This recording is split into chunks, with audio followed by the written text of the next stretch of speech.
yadukoreye ibirangaza mu kinyejana cy'abantu b'ibitangaza, aho iterambere ry'ikoranabuhanga ryahindutse imana nshya iri kuduta mu mpanga. Byibura isaha imwe, byibura isaha imwe, Yesu arabaza ati ntimushobora kubana nanjye. Byibura isaha imwe, byibura isaha imwe, nukuri musenge tutaba mu moshya. Nongeye mbahe ikaze mwebwe mukurikira ibiganiro byagaragara gospel. Imana y'amahoro ibeze rwose. Ndishimwe Josué Maripasi. Njyavuga nti ubuzima niwo mutungo dutunze iteka, fondasiyo y'ibyo wifuza kugeraho byose ishingiye ku buzima. Nkakubaza ngo ni iki wabutisha noneho? Ubuzima bw'intekerezo by'umwihariko nkavuga ko ari nk'agati k'inkubirane kugira ngo tugere ku byiza. Nk'uko tuba dushaka gusa neza inyuma, ni ingenzi cyane ko tugerageza no kugira ngo duse neza mu ntekerezo. Ibyo rero ni intekerezo zigirwa n'ibyo twubaka cyangwa se ibyo duha ubwonko bwacu. Rero ntabwo ibintu byose nyine aba ari ingenzi yuko wenda wita ku bintu by'inyuma gusa ariko utitaye ku bwonko.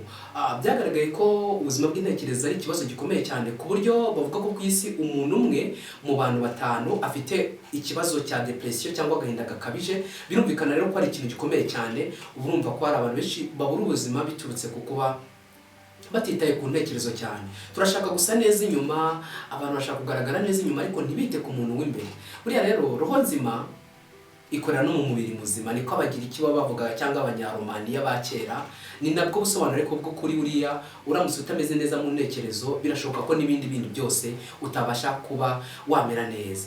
Nk'uko rero nabibabwiye, ariko by'umwihariko uyu munsi ndabashimira ko mwamfashije kugeza kuri subscription 1000. Ndabashimira rwose abantu bakoze subscribe, nkaba nuruje aba subscribers 1000, kandi ari umuryango mugari tugiye gukomezanya muri uyu murongo mushya w'iyobokamana ariko tuganira. Niba utarakora subscribe kuri Garagara Gospel, nagusaba kuyikora kugira ngo dukomeze kuri mu muryango mugari w'intekerezo nzima n'ubundi bumenyi. Narabashimiye mwese. Buriya kubona abantu bagera ku 1000 baza bagakurikira ibintu byawe, buriya dukora ibintu ntabwo ubuza abantu uri kubiha, ariko iyo ubonye abantu bakiriye ibintu wabahaye bikurema umutima, ukumva ko nyine uri gukora ibintu byiza cyane. Ubwo rero muri abantu b'inyamibwa cyane, muri abantu banjye, muri abantu b'agaciro. Kuba mbafite ni ikintu gikomeye cyane. Rero nari mbabwira ko tugiye kurebera hamwe ni nk'umurongo mugari w'ibyigisho bigera ku icyumweru cyose tugiye kubana, bizaba bifite umutwe uvuga ngo byibura isaha imwe. Reka tuzafatanye kugira ngo turebe nk'uko uri kubona iterambere ry'ikoranabuhanga riri kugenda rigera hose, ubwenge bukorano artificial intelligence buri kuzamuka. Nk'uko nababwiraga rero, biba ari iby'agaciro kubona abantu, itsinda ry'abantu bagera nko ku 1000 cyangwa abandi benshi bakurikira ikintu ukora. Iyo uteguye biba ari byiza, wowe wumva ko bimeze neza, ariko kubona abandi bantu none bishimira ku ibyo wateguye bakabifata ndetse bakaguha feedback nziza ni ikintu cy'ingenzi cyane. Reka rero tubane kuri uyu murongo, ariko uduha za ntekerezo nzima zidufasha mu iterambere no mu buryo runaka bwo kugira ngo tureme umuntu usumbyeho. Tugiye gutangira icyumweru cy'iminsi 7 y'ibyigisho by'urukurikirane bizaba bikubiyemo ibintu by'ingenzi byadufasha mu buzima bw'uyu munsi, by'umwihariko mu gukora umurimo w'iyobokamana, ariko nanone by'umwihariko mu gutuma tugera ku ntego zacu dukoresheje ikoranabuhanga, ariko tukagira n'icyo turibyazaho umusaruro kugira ngo ridufashe. Ikoranabuhanga navuze ko ryihuta cyane. Ikoranabuhanga ry'ubwenge bukorano artificial intelligence riri kuzamuka cyane rwose, rigeze ku rwego rwisumbuye cyane. Kuki twarikoresha mu buryo runaka buraho gusa ngo turi guseka, turi kumbuga nta kintu dukora, ariko nitwe twarikoresha mu buryo bw'umurimo w'Imana. Ni ikintu nanone buri wese yakwitaho agasobanukirwa, akavuga ati ese iri koranabuhanga ryo ndikoresha mu murimo w'Imana cyangwa ndi gukora umurimo wanatoranyirijwe.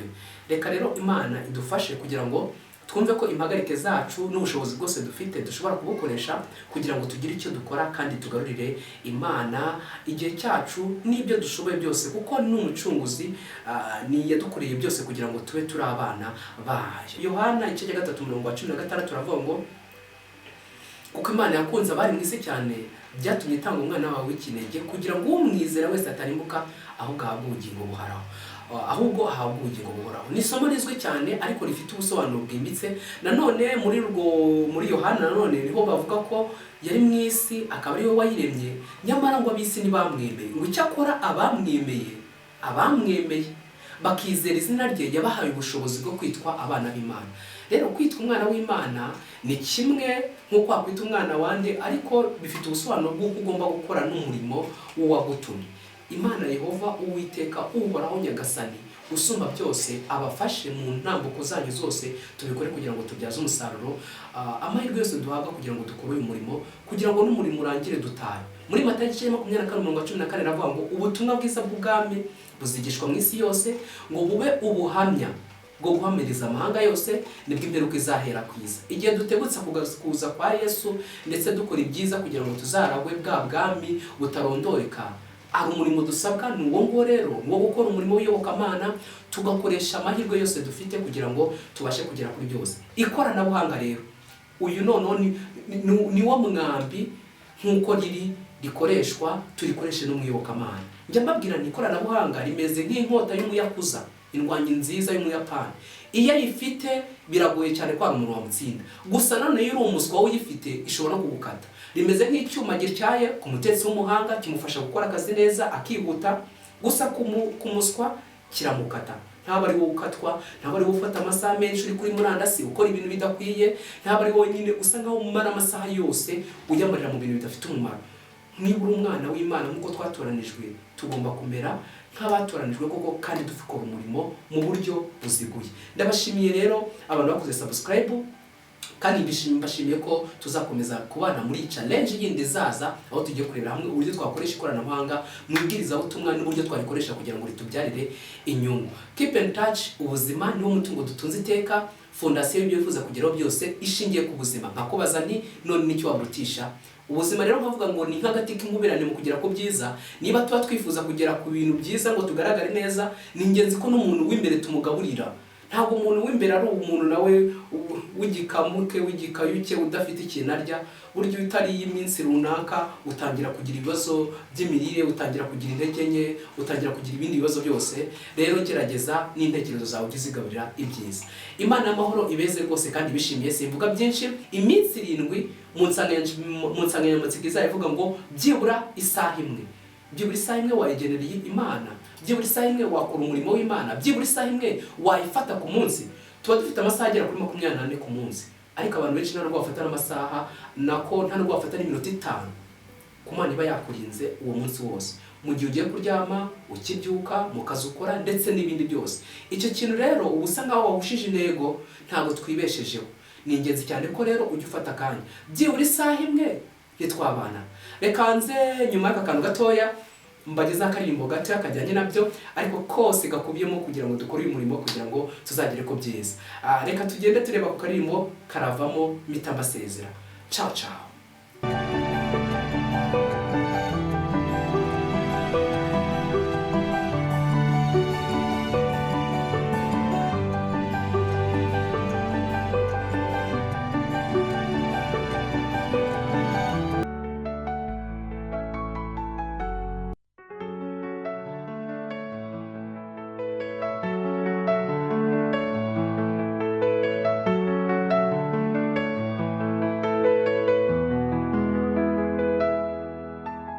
Mwisi yuzuye ibirangaza mu kinyejana cy'abantu b'ibitangaza, aho iterambere ry'ikoranabuhanga ryahindutse Imana nshya iri kuduta mu mpanga.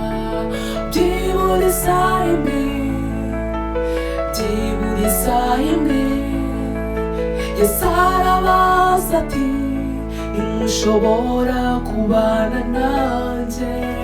Byibura isaha imwe, byibura isaha imwe, nukuri musenge tutagwa mu moshya.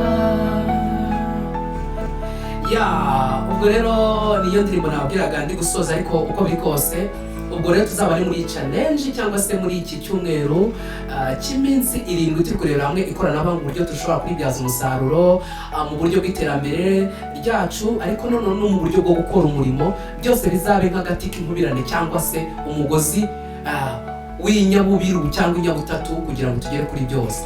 Imana y'amahoro ibeze rwose. Ndishimwe Josue Maripasi, tubane kuri murongo Garagara Gospel.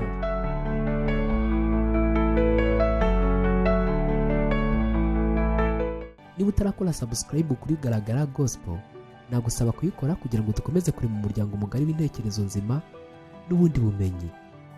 Mugira Imana n'amafaranga, mugira impagarike n'ubugingo.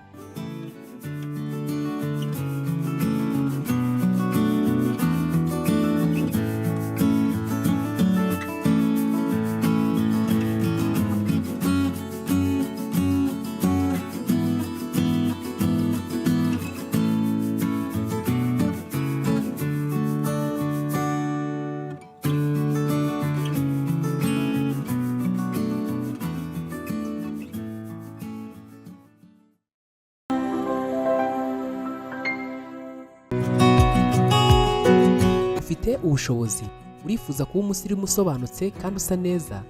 Ndabibona ngeze iwawe.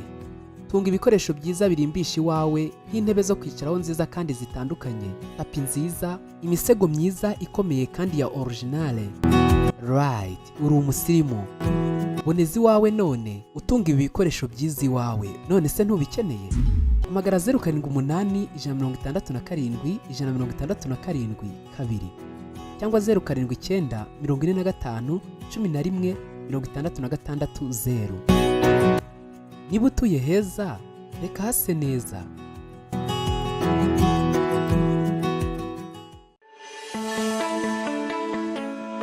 Utangiye business nk'iy'inganda nto cyangwa inini, wifuza gukora packaging cyangwa uburyo bwo gupfunyika neza ibyo ukora? Fungura idirishya rishya none. Wari uzi ko 78% y'abakiriya banaturuka kuri packaging nziza cyangwa bagura ibicuruzwa bipfunyitse neza? M&C Corrugated Box Company ni igisubizo mpamo cyawe. Dukora amakarito y'ubwoko bwose ku ngano yose ushaka neza kandi vuba. Tuyandikaho kuri size zose ushaka kandi tugashyiraho ibirango byawe ibizwi nka branding. Hesha agaciro ibyo ukora, ibicuruzwa byawe ubishyira mu makarito meza mashya kandi yizewe. Iki ni igisubizo niba waburaga amakarito ushyiramo ibicuruzwa byawe. Dutanga n'izindi serivisi zitandukanye kandi tukanazigisha, zirimo kwandika ku myenda, imodoka, amatasi n'ibindi bikoresho byose mu buryo bwiza bwa kinyamwuga, kuvanga no gutera amarangi n'ibindi bijyanye nabyo. Ikaze. Fungura idirishya rishya none, urebe indi page nshya y'ubuzima butoshye. Koresha packaging nziza cyangwa pfunyika neza bikubereye kandi bitangiza ibidukikije. M&C Corrugated Box Company. Duhamagaye kuri 078 48 19 233 cyangwa 078 11 86 370. Wanadusanga aho dukorera mu mujyi wa Kigali, mu karere ka Gasabo, Karuruma, ahazwi nko mu Makawa, mu marembo ya Emono Park. Dusure ku mbuga nkoranyambaga zitandukanye nka Facebook, YouTube, TikTok, Instagram ukoresheje izina M&C Corrugated Box Rwanda. M&C Corrugated Box Company Rwanda. Smart Packaging, Perfect Solutions.